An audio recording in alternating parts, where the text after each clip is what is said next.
Salut tout le monde! Aujourd'hui, on va parler d'Ukraine. Pourquoi parler de l'Ukraine? C'est parce qu'on a l'impression que ça patauge là-bas. Les autorités russes disent Hey, on commence à reprendre du terrain.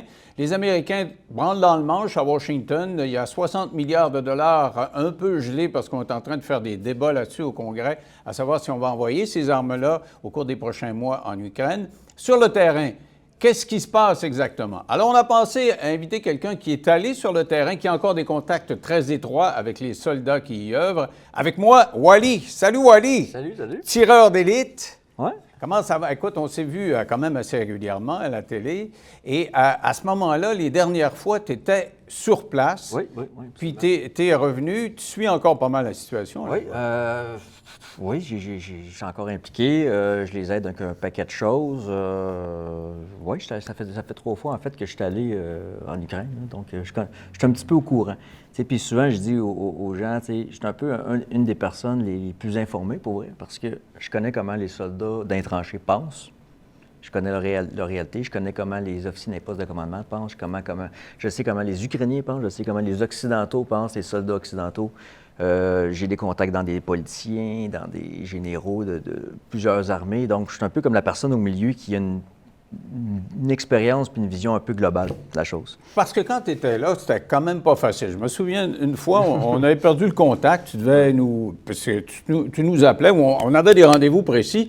Puis des fois, tu disais... Je me souviens d'une intervention, là, on entendait des boum-boum. Tu dis, hey, on arrête, ça n'a pas de bon sens. Là, on est en train de bombarder. Tu étais à Kiev à ce moment-là. Non, on n'était pas à Kiev. Ce cas-là, on était à Lviv, qui est une ville vraiment isolée. Donc, tu as l'Ukraine ici, là. Ça serait, mettons, la Pologne. Puis c'est une ville à la frontière. C'est un peu comme la première grande ville proche de la Pologne. Tu étais quand même loin. Oui, on était très loin du front. Ouais. Puis, en fait, là, cette ville-là, c'était un peu l'espèce de nœud où toutes l'aide commençait à être acheminée, puis c'est aussi là que tous les journalistes s'enfuyaient. J'ai su que la situation, d'ailleurs, s'améliorait en Ukraine quand les journalistes commençaient à s'aventurer en dehors. Là. Ah ouais. En fait, on avait même des messages de personnes de plein de façons qui essayaient de nous contacter, des personnes riches, des journalistes, un paquet de monde qui nous disait « Venez nous sauver ».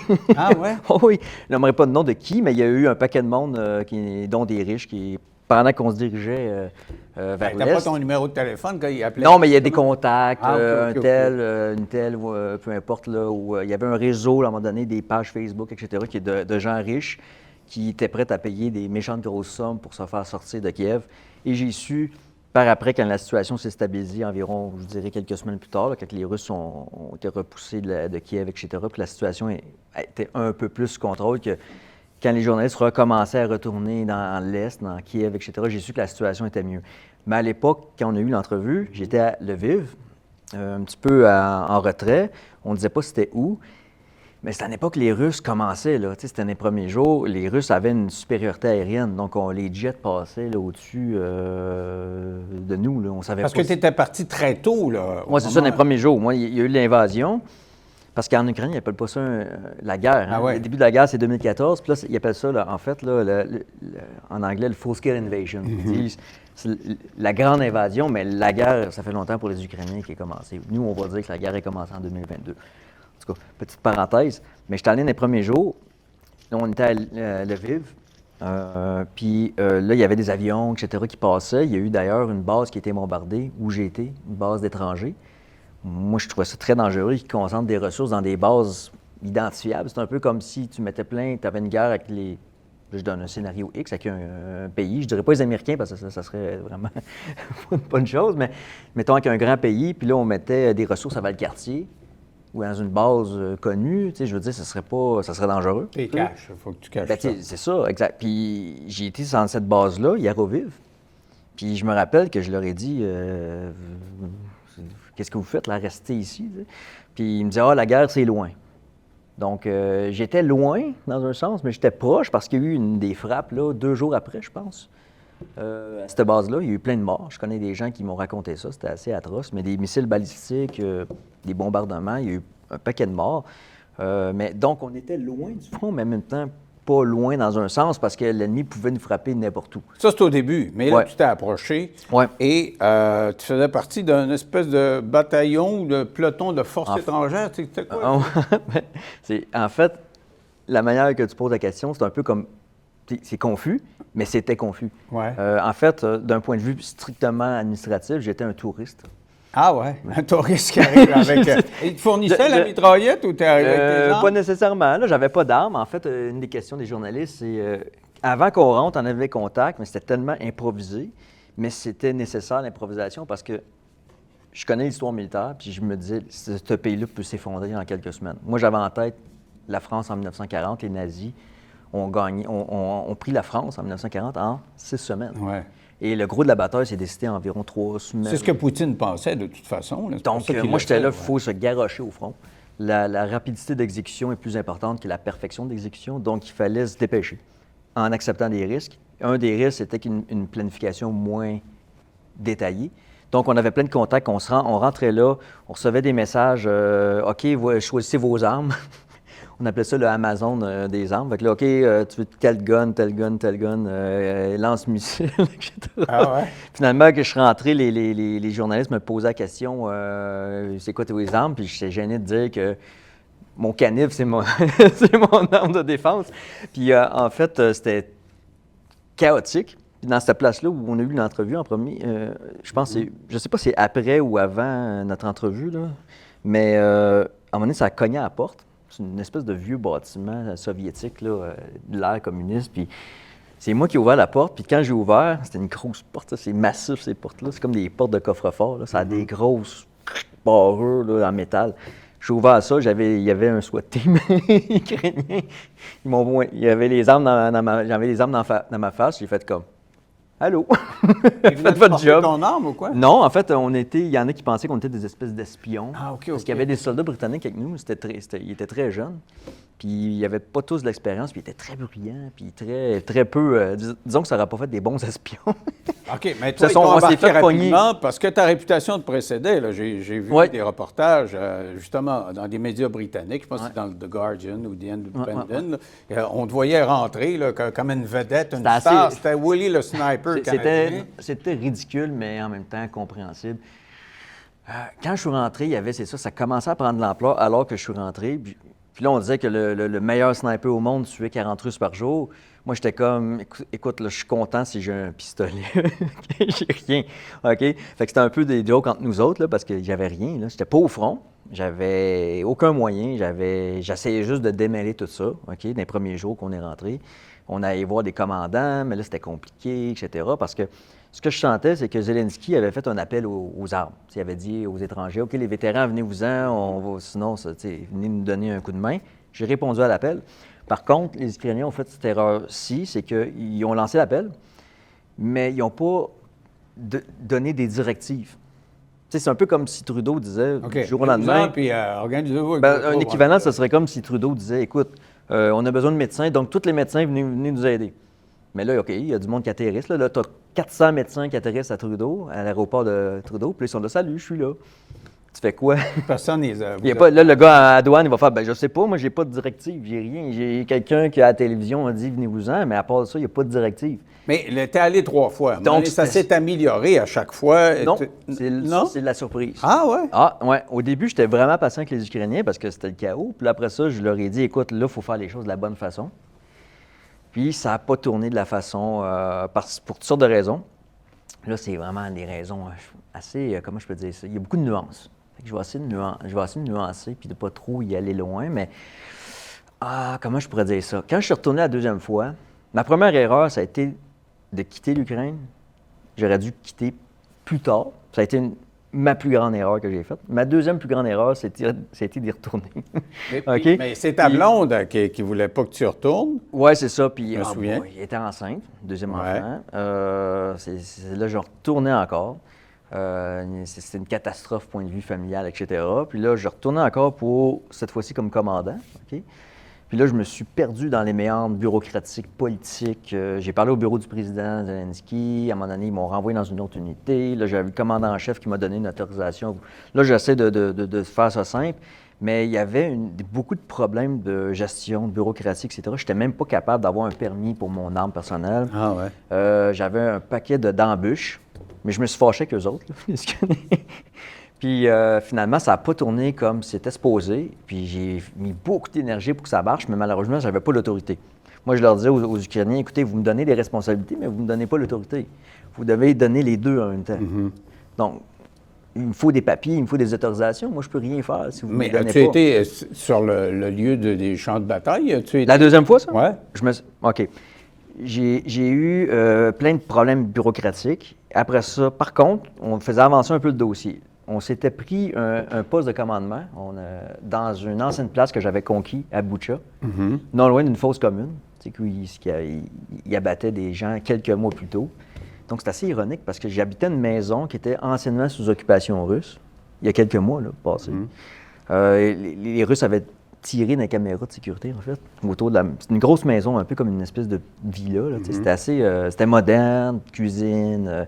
une belle cour, des grandes fenêtres. C'est ça qui est surprenant que cette gars-là, c'est que tu es comme dans un environnement moderne. Ouais. Une place de riche, mais tu es en guerre. Un peu, tu sais. C'est quand même assez en moyen, là. C'est une place, c'était beau, là. Mais tu dis fosse commune, c'est qu'il y avait beaucoup de morts. Mais à 300 mètres de là, j'avais une des fosses communes où les Russes avaient abattu des gens comme les nazis dans la Deuxième Guerre mondiale. Là. Je me souviens de... J'avais un McDonald's pas loin de là, des cafés zen comme qu'on prend ici à Montréal, qui réouvraient. Mais à côté du café, tu as, exemple, une barrière avec plein de trous dedans, parce qu'il y avait un obus qui est tombé là il n'y a pas longtemps. Peut-être j'apprenais qu'à côté de notre maison, on appelle ça une dîme. Dîme, c'est le mot ukrainien pour maison.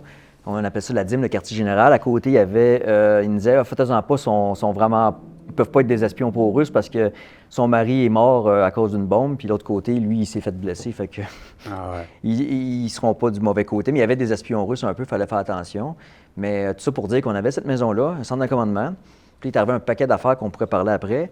Mais à un moment donné, je me suis fâché, puis là, je leur ai dit, écoute, moi, je m'en vais au front, puis vous m'arrêterez. Je m'en vais, pas de papier, puis tout. Je voulais passer un point.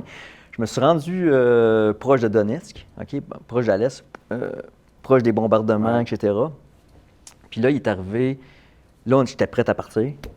Puis là, mais j'avais une arme vraiment, comme une arme de chasse un peu de petit calibre, là, vraiment inadéquate. Toi, tu es un sniper de haute précision. Non, mais c'était une arme, c'était même pas adéquate, j'avais pas de portée. Puis là, on commençait à recevoir les ordres de mission pour se rendre. Puis là, c'était proche du front, mais c'était pas le front. T'sais, on entendait les obus tomber un peu, mais c'était pas comme... C'est un peu comme des coups de tonnerre. C'était peut-être à 10 km du front environ, 10-15 km. Donc, c'est ce qu'on appelle la zone de combat. Donc, on commence à faire attention, les drones, l'aviation, etc. Mais c'est pas le front. Ce qu'on appelle la ligne zéro. La ligne zéro, c'est vraiment, il n'y a rien en avant de toi. Là. Les Russes sont là. Puis, on n'était pas là. Fait qu'on se préparait. Puis là, il est arrivé plein de choses. Premièrement, ma grand-mère est décédée. Bon, ça arrive, elle était malade. Après ça, c'est ma conjointe, sa mère, elle tombe dans le coma. Elle tombe dans le coma, sur le bord de mourir, ma femme est enceinte. Puis j'avais promis, j'ai dit, écoute, s'il arrive quelque chose aussi grave, là, le protocole, c'était... Je m'en retourne. J'ai pas le choix. Dans l'armée, on faisait ça. Fait que j'ai pas le choix, mais j'ai patience. J'ai dit, OK, on donne 2 jours, je pense. Si ça ne s'est pas amélioré, je vais faire ce que je t'avais dit que je ferais, donc je vais revenir.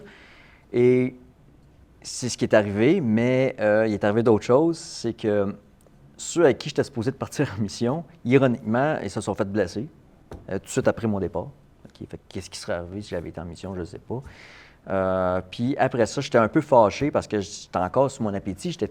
J'étais comme, OK, là, au moins, je vais faire quelque chose. Mais pourquoi ton appétit? C'est de l'adrénaline que tu... Bien, je voulais aussi être utile. Je voulais faire mon travail, etc. Puis là, ça tout avait mal fonctionné. Je partais des gens qui me voyaient comme le commandant des troupes étrangères, la Légion internationale, à je suis même pas capable d'avoir une arme. Je suis comme une espèce de fugitif sur la ligne de front. J'étais vraiment frustré de ça.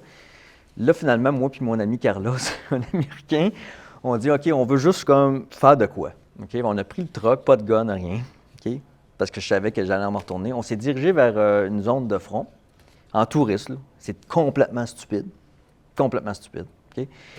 Puis là, à un moment donné, on s'est ramassé une place, on a passé un checkpoint. Là, c'était très glauque. Hein? C'était l'automne, c'est presque le mois de novembre.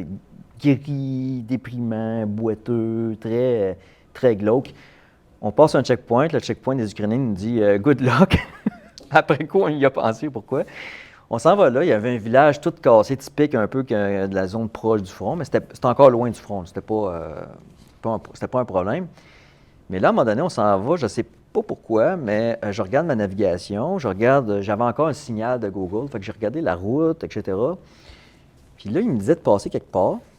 Je trouvais ça bizarre qu'ils me disent de passer là, mais j'ai suivi. On s'est perdu dans un chemin, là, dans le fin fond d'un champ abandonné. On reste pogné dans la boîte, un pick-up, erreur à ne jamais faire, complètement idiot de ma part, je le savais, là. En Ukraine, tu ne voyais jamais un véhicule. La boîte, là, c'est comme de la glace, là. Tu peux avoir une petite pente comme ça, là, puis tu vas slider de côté, tu vas pogner dans la grosse boîte du champ à côté. Complètement stupide. C'est pour ça qu'ils disaient qu'au printemps, on n'attaque pas. Ah, c'est la boîte, c'est comme la météo pour l'aviation, mais pour les troupes au sol. C'est fou, là, il faut le voir pour le croire, là. Tu peux avoir 2-3 mètres de boîte, tu vas caler. Donc, t'es pogné là, mais les ennemis là, sont pas loin. On se pogne là, puis là, on sort, puis là, ça me tente de puyer, quoi. 3 heures de l'après-midi, il fait sombre déjà, on est perdu dans le fin fond, là, je sais pas où. Là, on est comme, OK, je t'ai curé, je veux juste foutre le camp d'ici, aller m'acheter un sushi à Kiev. Okay? C'était notre objectif de la journée, je veux mes sushis à Kiev, OK? Je vais conduire 10 heures s'il faut, je veux mes sushis. OK, je suis tanné. OK? Fait que là, on dépoigne ça, on met des branches en dessous, je creuse la boîte d'en face, tout le kit. Finalement, j'ai réussi de peine et de misère à sortir ça du champ. Là, je m'en vais à côté de la trêve. Là, je suis comme dans la tourbe, là, tu sais. C'est comme un champ plus abandonné. Fait que c'est comme du foin qui traîne. Là, je dis à mon ami, écoute, reste là, moi je fous le camp d'ici, je veux plus rien savoir, je veux mes sushis. Fait que là, je dis, je vais clencher, puis quand je vais être sorti de cette merde-là de boîte, là, je vais te faire un signe, là, je vais te klaxonner, peu importe, puis tu viendras me rejoindre. Fait que là, je pogne le pick-up, une Toyota, je pense. Je clenche ça, 4x4, je veux juste sortir de là. Fait que là, à fond le caisson. Ça avait l'annonce de Dodge Ram. Quasiment, là, tu sais. Fait que là, à un moment donné, j'arrête, après 300 mètres à peu près. Je fais, OK, je pense que je suis correct. Je charge, je m'en vais en avant, prendre une petite photo. C'est une journée de merde, mais on va s'en rappeler comme quelque chose de drôle après.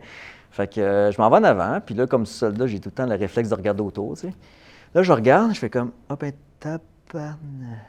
Un champ de mine. T'étais dans un champ de mine? J'étais dans un champ de mine. Arrête donc, toi.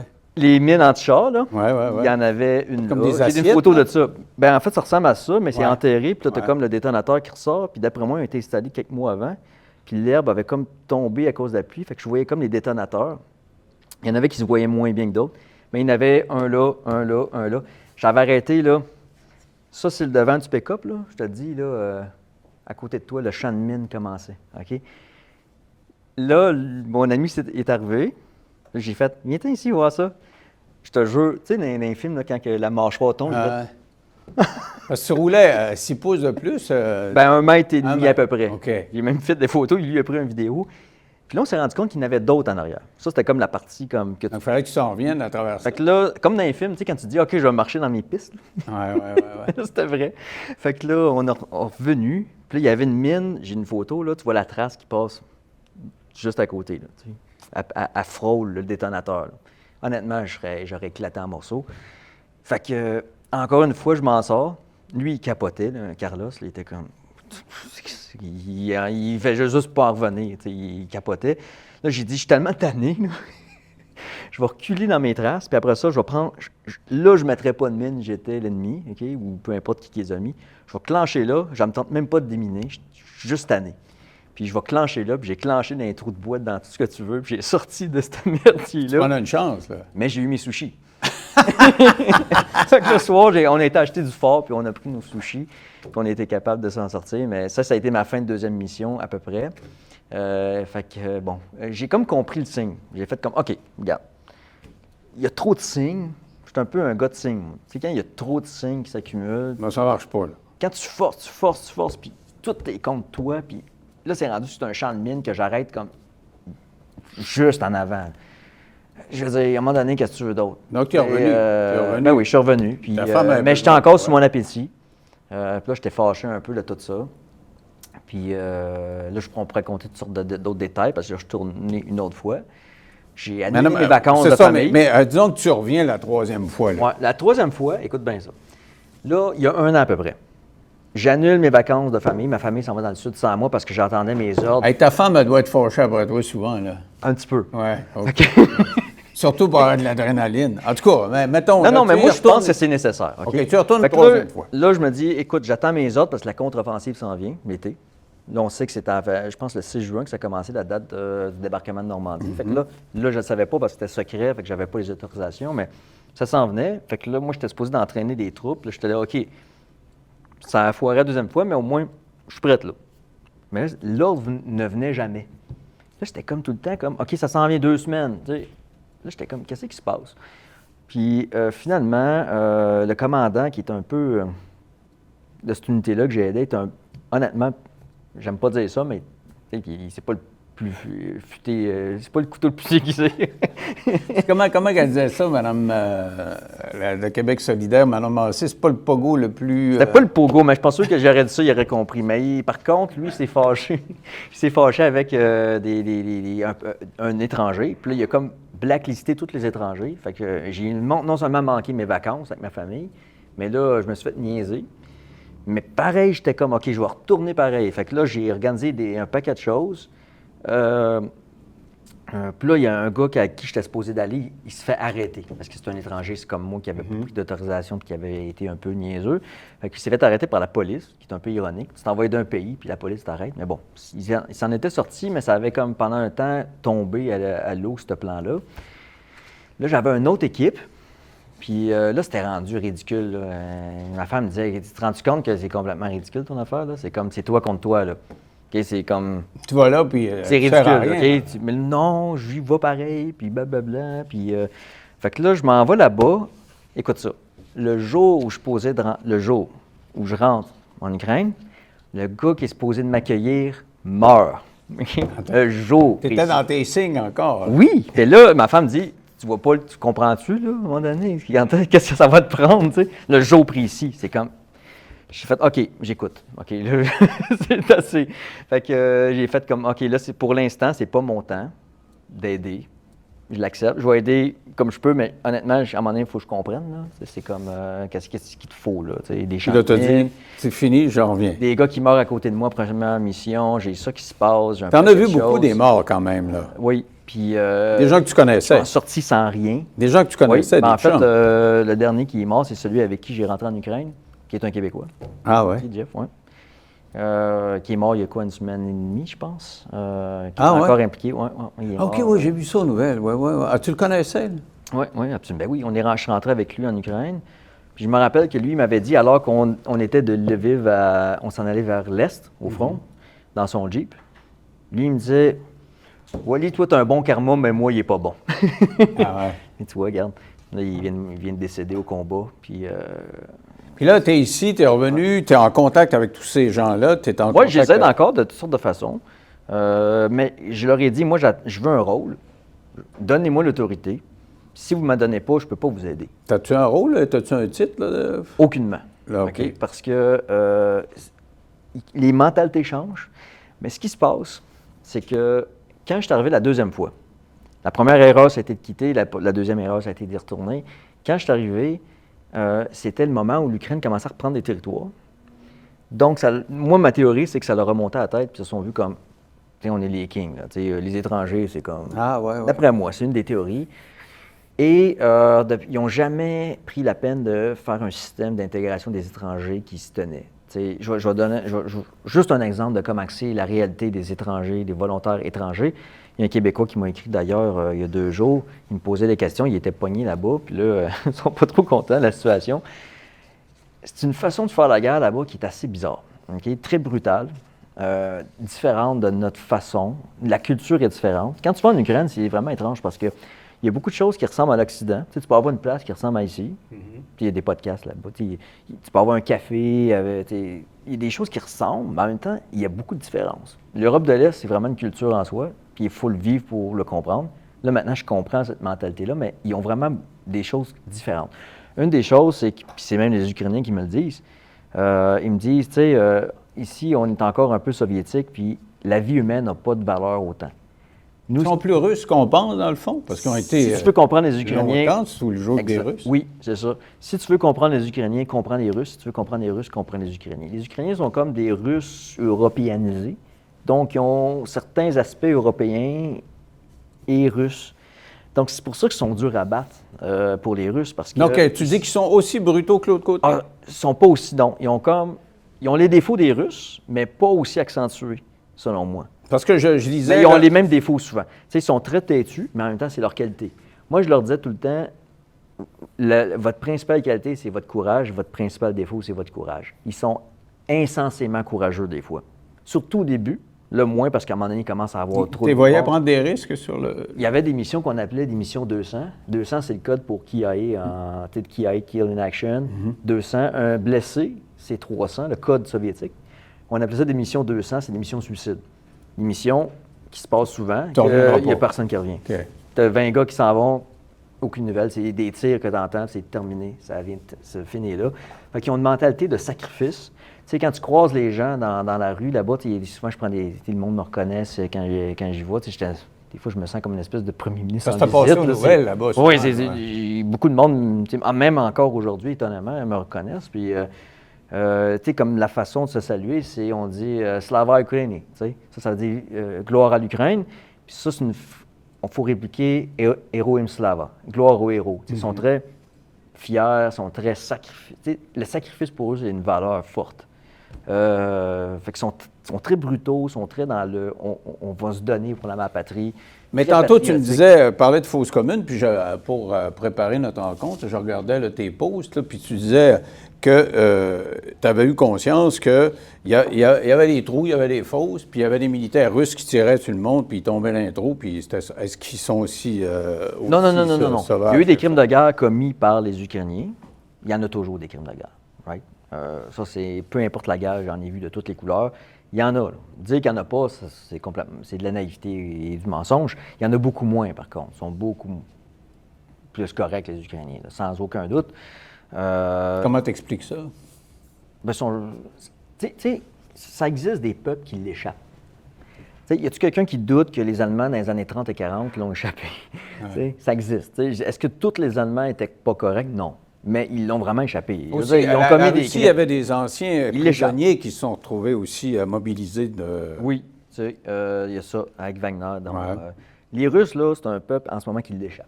Okay? Actuellement, même aujourd'hui? Ah oui, ben oui, tu vois... Pour ça que je te fais venir aujourd'hui, là. C'est parce que moi, ce que je veux, ma compréhension des choses de ce que je lis, là, ça va mal à la chope là, pour l'Ukraine. Ça va mal à la chope parce qu'ils ont moins de munitions. Ça branle dans le manche au Congrès américain pour envoyer 60 milliards de dollars d'armement. Les Européens envisagent même d'envoyer des soldats tellement ils ont peur que ça s'en vienne chez eux.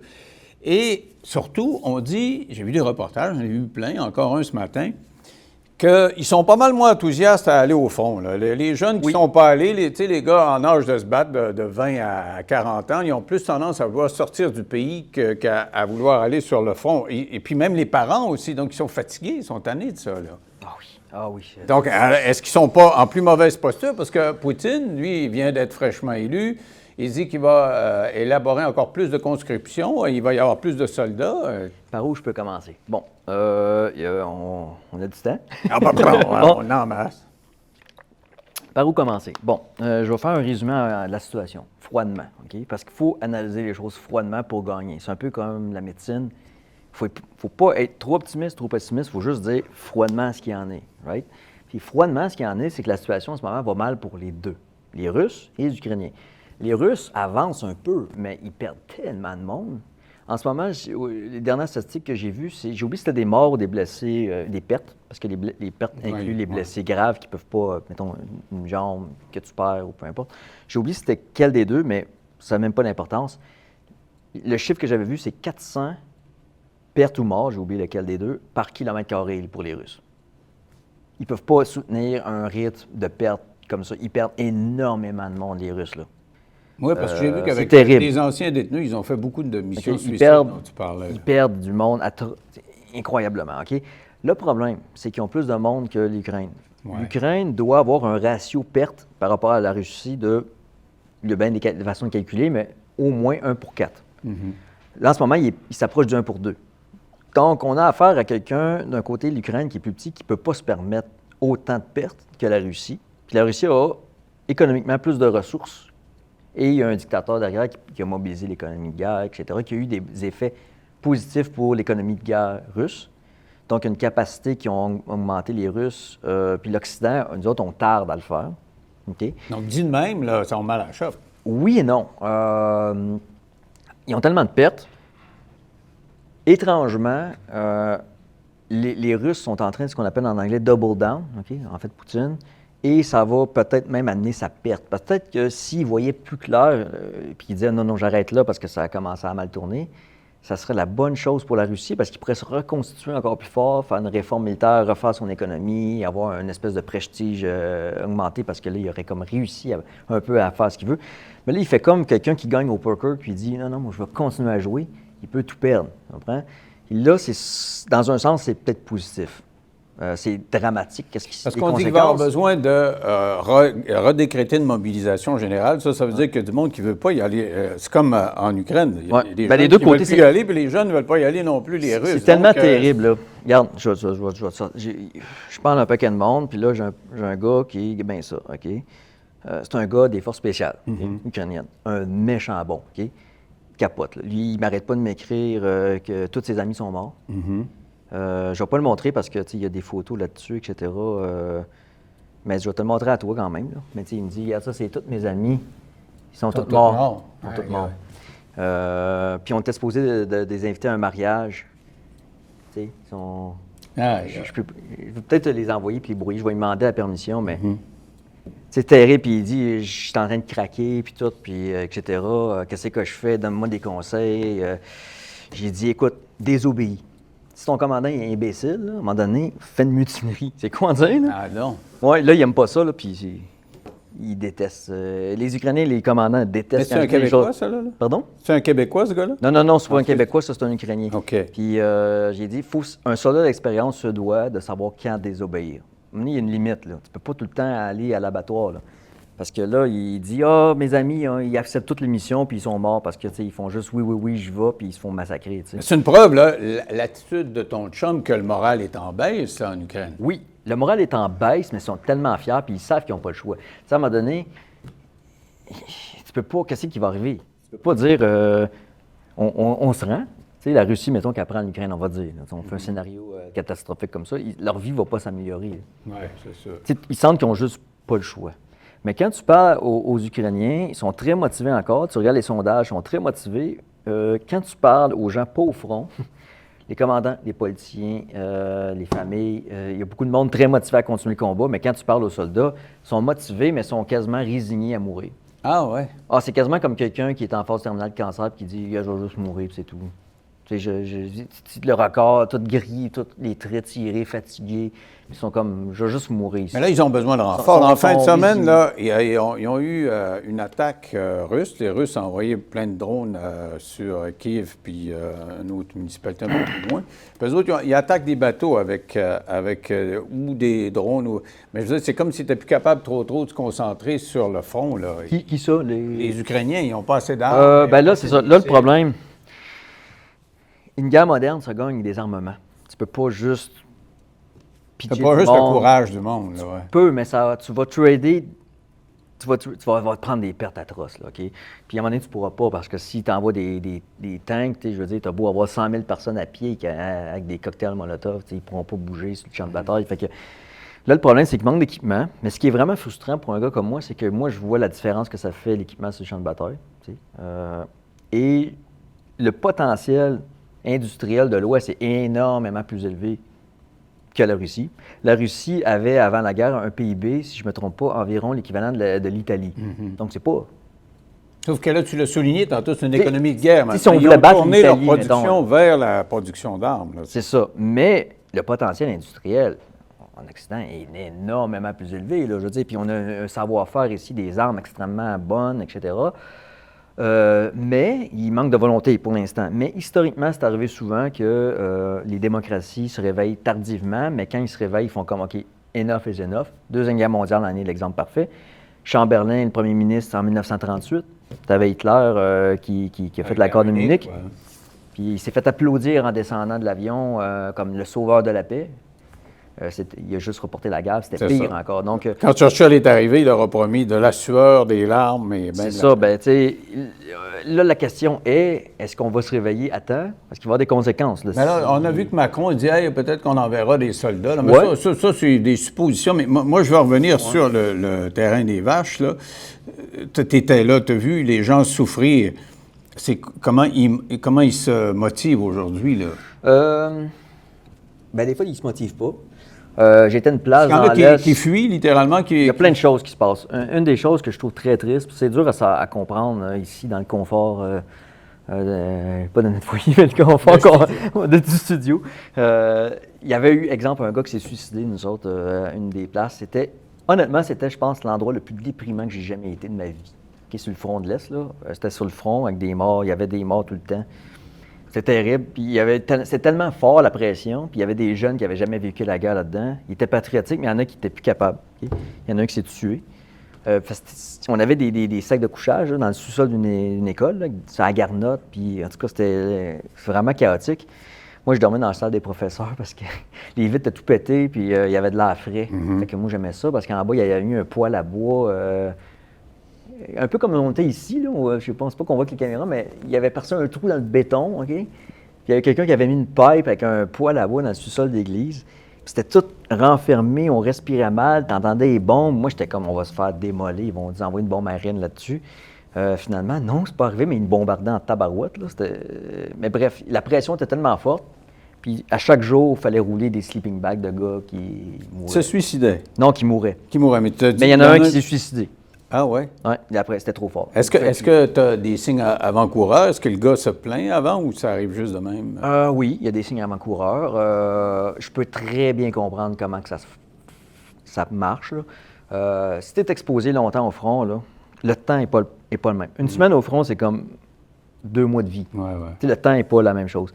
C'est rough, c'est gris, c'est froid, c'est brutal, c'est violent, des fois, ça dépend du secteur. Il y a des secteurs pas si pires, là, mais quand tu es dans des secteurs chauds, là, où tout le monde meurt, souvent, il y a des vidéos bizarres qui ressortent d'Internet, des deux côtés, mais surtout du côté russe, parce qu'ils sont encore plus démoralisés du côté russe. Ils sont encore plus maltraités.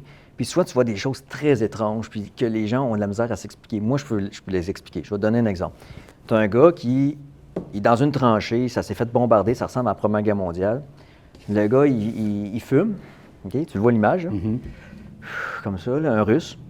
Puis là, il y a un drone qui lance des bombes, ukrainien. Puis là, le gars, il est là, il dit au drone, « Allô? » Il est encore lique, là. Comme il est rendu, il s'en fout. Puis il fait comme, « Hey, j'en ai un autre, là, un Russe.